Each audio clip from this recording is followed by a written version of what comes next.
This is a Mantua 440 General, and today I'm going to be attempting to make this thing run again. To start, I'll give this thing a little bit of power, see what it does. For reasons you'll see in a minute, it will not move, but I do want to see if the motor itself will work. And yes, luckily that motor does work. It doesn't sound the healthiest, but it can definitely use some work and will be salvageable. So let me take it back over to my workbench and we will get to work on this thing. A moment ago, I said that this thing would not run for a reason I would explain, and I'll explain that now. It's missing its drive shaft. I don't have any spare drive shafts for a Mantua 440 or any other drive shafts from any other locomotive that'll work in here. However, I do have a solution that I'm going to install later in this video. I have this RC airline tubing, I believe for fuel. This is something that commenters pointed out because I had no idea what this was and I wanted to find more. I've got a stash of this stuff, but it's good to know. So what I'm going to end up doing while we work on this thing is I'm going to remove these connectors for the drive shaft, and I'm going to cut a piece of this tubing later on, and we will replace the drive shaft with this RC airline fuel tubing. So with that out of the way, let's get to work on this thing. And I'm going to start with the locomotive part of this. We'll save the tender with the motor for later.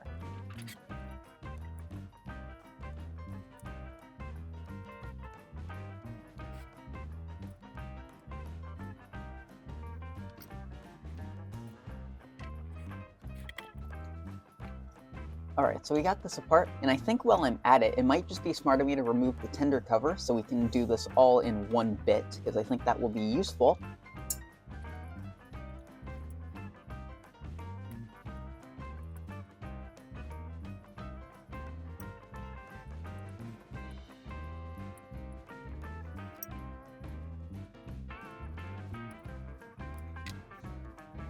And perfect, we can set this tender shell off to the side along with the locomotive shell because we won't be needing either of these for quite some time.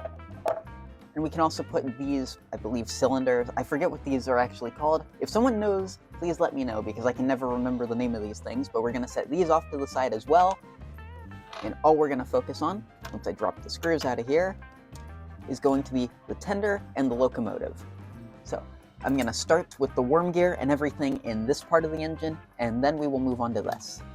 But before we do too much, I'm just going to pry both of these connectors off.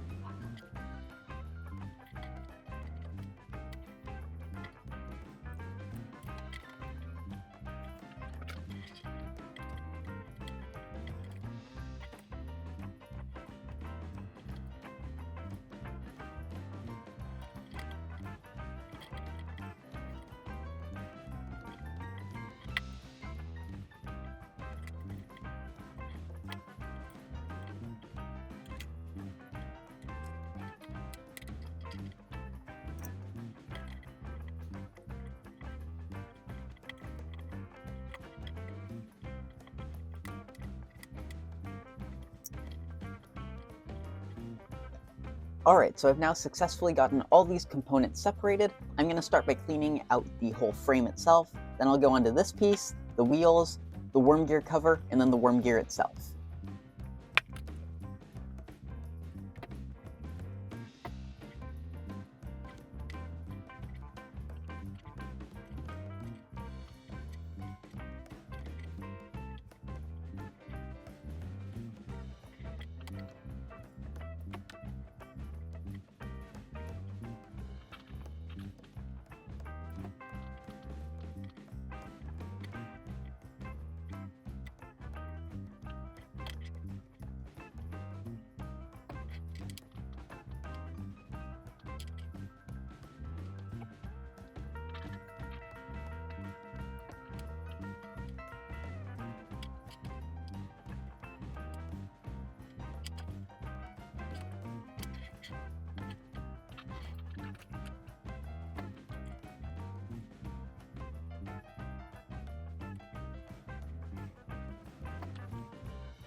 Alright, all those pieces should be cleaned off. I will note that this actually seemed pretty clean compared to the other Mantua 440 I worked on ages ago, which is a pretty good sign. I wonder if this thing has not been run all that much since it lost its drive shaft. It would be interesting if I was able to tell, but you just have to speculate. So now I'll give this thing some fresh oil and we'll put this part of the engine back together.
I'm going to hold off on installing these for now, but that means this whole front half of the locomotive is done, and all I've really got left is this rear motor, which there should not be very much to clean out in here.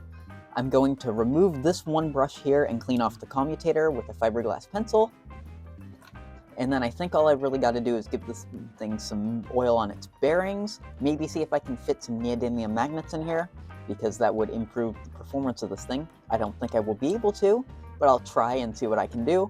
And then after that, we can put this thing back together, at least connect these two, and then we'll try and see if I can adapt that one fuel tubing thing and see if we can make this whole thing run again.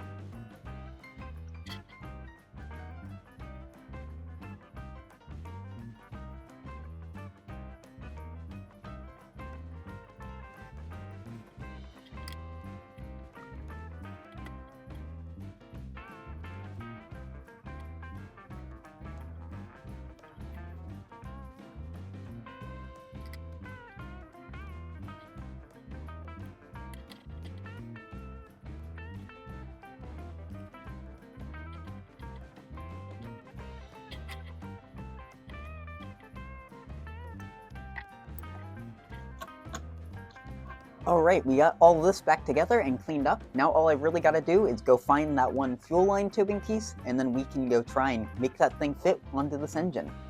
So I've got the little piece of fuel tubing, and it looks like I'm going to have to cut this just a little bit. I'm probably going to cut it right about here, just so I leave a little bit extra on.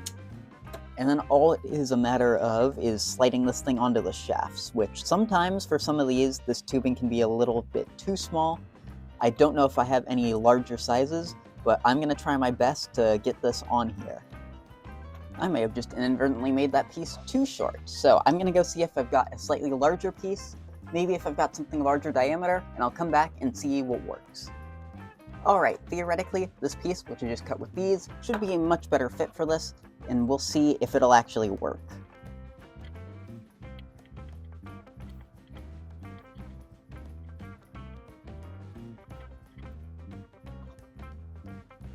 It looks like that is on there. So now I'm going to put the rest of this engine back together. I'm going to start with this, and then we will go and test this thing out once I'm done. Since it turned out to be such a fight, I just completely reassembled this thing off camera. A lot of stuff went wrong. These two parts appeared they did not want to go back into place. I think it was this one kept falling out, and I just had to glue it back in because for whatever reason, the bend in the metal to hold it in place was not there. There's just a little bit of glue holding it in, but that shouldn't impact performance or anything.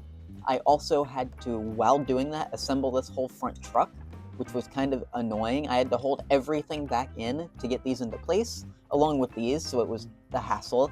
And then I noticed that I should not have connected this before putting the shell here back on, so I had to redo this. Then I put this shell back on, and after that everything went according to plan. However, this screw, the original, decided it didn't want to fit in here anymore for whatever reason, so I just replaced it with a very similar one that I had that actually fits and kind of matches the rest of the screws in here. Now, all I've really got left to do is I want to oil the side rods, and I want to oil the tender trucks, and we can get this thing a quick test run.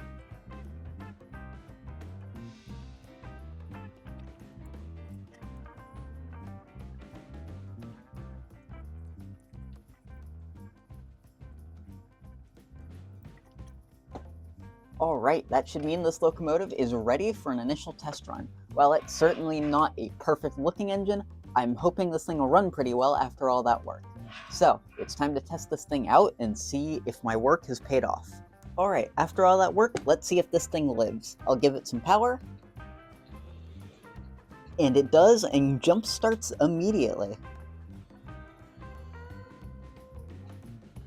This thing sounds pretty good too, and it's really smooth. It might need some time to run in just a little bit, but I think this restoration was a success.